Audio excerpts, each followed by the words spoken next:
बदलते विचार। उस दिन दादाजी अचानक ही घर पर आ गए थे। कोई भी ये बात नहीं जानता था कि दादाजी घर पर आ रहे हैं, क्योंकि दादाजी ने कहा था कि मैं अगले महीने आऊँगा, लेकिन वह अचानक ही आ गए थे। इसीलिए किसी को भी ये ध्यान नहीं था कि दादाजी आ जाएंगे। तभी दादाजी जब घर पर आए तो देखा कि उनका बेटा फ़ोन पर बात कर रहा था। तभी दादाजी की नज़र अपने पोते पर गई। पोता भी किसी से बात कर रहा था। उन दोनों को बात करते हुए देखा। दादाजी नाराज हो गए। उन्होंने किसी से कुछ भी नहीं कहा और चुपचाप बैठ गए। तभी उनके बेटे की नज़र दादाजी पर गई और वह देखकर पूछने लगे कि आप कब आए हैं, हमें तो पता ही नहीं चला। तभी दादाजी ने कहा कि जब तुम सब लोग बात कर रहे थे तभी मैं आया था।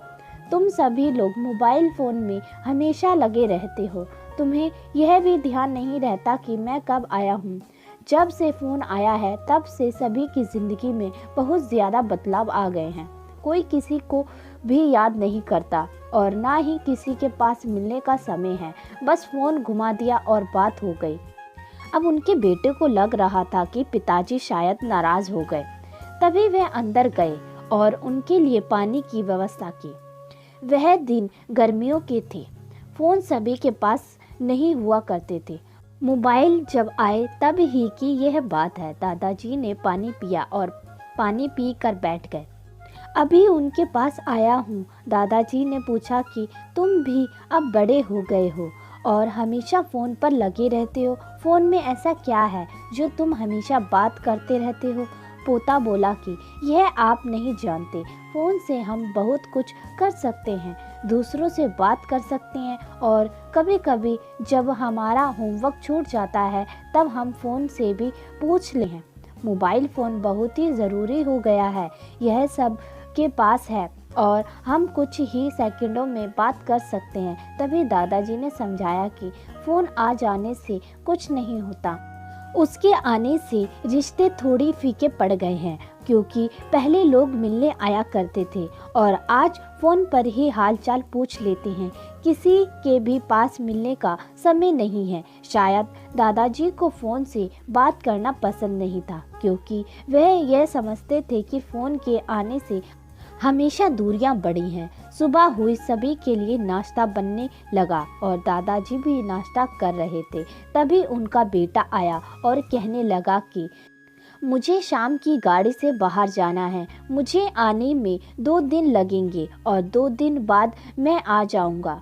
तब तक पिताजी यहीं पर रहेंगे। उसके बाद वह ऑफिस चला गया।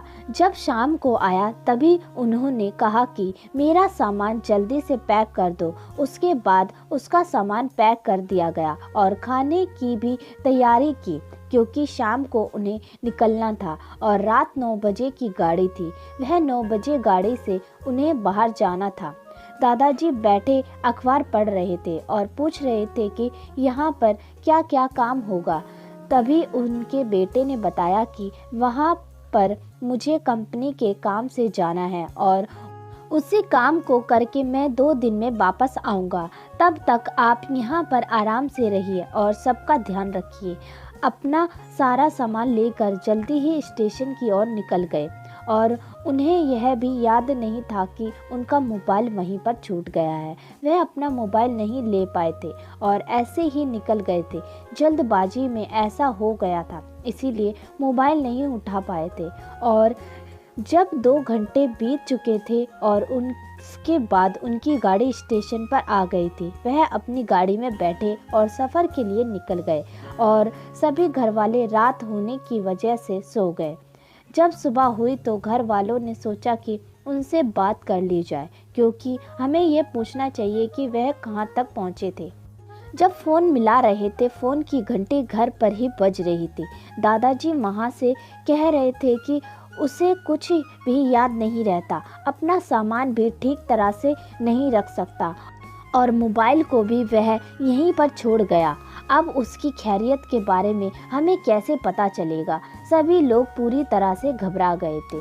सुबह हो चुकी थी, लेकिन किसी का भी काम में मन नहीं लग रहा था, क्योंकि उनकी खैरियत के बारे में जानना चाहते थे। तभी उनके मोबाइल पर एक फ़ोन आया और वह फ़ोन उन्हीं का था, क्योंकि उन्होंने किसी से फ़ोन लेकर बात की और कहा कि मैं ठीक तरह से पहुंच गया हूं, मेरा मोबाइल घर पर ही रह गया है, इसीलिए मैं तुम लोगों से बात नहीं कर पाया। जब उनका फ़ोन आया तब सभी लोग शांति से बैठ गए, क्योंकि अब यह समझ चुके थे कि खैरियत से पहुंच चुके हैं। जब तक फ़ोन नहीं आया था उनकी मन में हमेशा परेशानी ही चल रही थी। दादाजी ने आज पहली बार सबको ऐसा करते हुए देखा था। वह समझ चुके थे कि मोबाइल होना बहुत बड़ी बात होती है। अगर आज उनके पास मोबाइल होता तो कोई भी घर पर परेशान नहीं होता। तब से दादाजी समझ चुके थे कि मोबाइल बहुत ही अच्छी चीज़ है, जिससे हम दूसरों की खैरियत का पता कर सकते हैं। उस दिन के बाद सही दादाजी ने भी यही कहा कि अपने लिए एक मोबाइल ले लिया था और उसी मोबाइल का प्रयोग करा करते थे। दादाजी का फ़ोन आया और पोता कहने लगा कि आपने भी एक नया मोबाइल ले लिया है। तभी दादाजी ने कहा कि यह तो बहुत ही ज़रूरी चीज़ है, मैं इस बारे में नहीं जानता था। जब मैं इसके उपयोग जान गया हूँ तो मैं समझ गया हूँ कि यह बहुत ही उपयोगी चीज़ है।